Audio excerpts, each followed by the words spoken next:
Assalamualaikum warahmatullahi wabarakatuh. Perkenalkan, saya Clarissa Putri, NIM C 2019-022 dari kelas 4A, Prodi Sarjana Ilmu Keperawatan, Fakultas Ilmu Kesehatan, Universitas Asia Surakarta.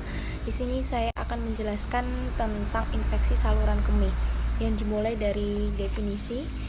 Infeksi saluran kemih atau biasa disebut ISK adalah keadaan adanya infeksi yang ditandai dengan pertumbuhan dan perkembangbiakan bakteri dalam saluran kemih, meliputi infeksi parenkim ginjal sampai kandung kemih dengan jumlah bakteri urea yang bermakna.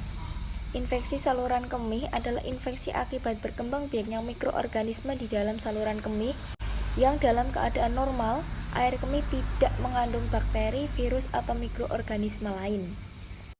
Kemudian yang kedua ada etiologi. Menurut sumber ARU SDKK tahun 2009 mengatakan etiologi dari infeksi saluran kemih penyebabnya terserinya adalah bakteri E. coli. Penyebab lain ialah Klebsiella, Enterobakteri, Streptococcus, dan Staphylococcus. Organisme lain yang menyebabkan ISK antara lain Proteus, Pseudomonas, Klebsiella. Sejauh ini diketahui bahwa saluran kemih atau urin bebas dari mikroorganisme atau steril. Infeksi saluran kemih terjadi pada saat mikroorganisme masuk ke dalam saluran kemih dan dapat berkembang biak di dalam media urin. Mikroorganisme memasuki saluran kemih melalui cara 1 ascending, 2 hematogen seperti pada penularan, 3 limfogen, dan 4 langsung dari organ sekitarnya yang sebelumnya telah terinfeksi. Sebagian besar mikroorganisme memasuki saluran kemih melalui cara ascending. Kuman penyebab ISK pada umumnya adalah kuman yang berasal dari floral normal usus dan hidup secara komensal di dalam prepisum kemih melalui uretra prostat, vas deferens, testis pada pria, buli-buli ureter, dan sampai ke ginjal. Terjadi infeksi saluran kemih karena adanya gangguan keseimbangan antara mikroorganisme penyebab infeksi sebagai agen dan epitel saluran kemih sebagai host. Gangguan keseimbangan ini disebabkan oleh karena pertahanan tubuh dari host yang menurun atau karena virulensi agen meningkat. Perkenalkan, saya Eka Jamiato, NIM C 2019-037, Sarjana Keperawatan kelas 4A Universitas Asia Surakarta. Di sini saya ingin menjelaskan mengenai asuhan keperawatan ISK. Yang pertama yaitu pengkajian. Riwayat keperawatan dan pengajian fisik berdasarkan klasifikasi riwayat yang perlu dikaji. Yang pertama yaitu eliminasi, seperti karakteristik urin.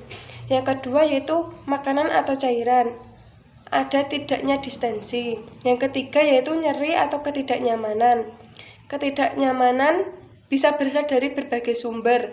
Yang pertama, trauma bedah, nyeri, distensi kandung kemih atau abdomen. Yang keempat, neurosensori, kerusakan gerakan dan sensasi di bawah tingkat anstensi spinal epidural. Yang kelima yaitu keamanan. Selanjutnya diagnosa keperawatan. Yang pertama, infeksi berhubungan dengan masuknya kuman ke dalam kandung kemih. Yang kedua, peningkatan suhu tubuh berhubungan dengan invasi kuman ke dalam tubuh. Yang ketiga, perubahan eliminasi urin berhubungan dengan infeksi saluran kemih. Selanjutnya intervensi. Untuk diagnosa yang pertama yaitu infeksi berhubungan dengan masuknya kuman ke kandung kemih. Intervensi yang pertama, kaji TTV pasien. 2. Catat karakteristik urin. 3. Anjurkan mandi menggunakan sabun. Yang keempat, kolaborasi dengan dokter dalam pemberian obat antibiotik. Untuk rasionalnya, yang pertama untuk mengetahui tanda-tanda infeksi. Yang kedua, untuk mengetahui adanya kuman penyebab infeksi. Yang ketiga, untuk mencegah penyebaran infeksi. Yang keempat, untuk membantu meredakan infeksi. Yang diagnosa kedua yaitu peningkatan suhu tubuh berhubungan dengan invasi kuman ke dalam tubuh. Intervensi yang pertama yaitu kaji TTV pasien, yang kedua beri kompres air hangat, yang ketiga anjurkan pasien untuk minum yang cukup, yang keempat kolaborasi dengan dokter dalam pemberian obat antipiretik. Rasionalnya yang pertama yaitu untuk mengetahui keadaan umum pasien, yang kedua membantu menurunkan panas pasien, yang ketiga memenuhi kebutuhan cairan tubuh pasien, yang keempat untuk menurunkan suhu tubuh pasien. Untuk diagnosa yang ketiga yaitu perubahan eliminasi urin berhubungan dengan infeksi saluran kemih.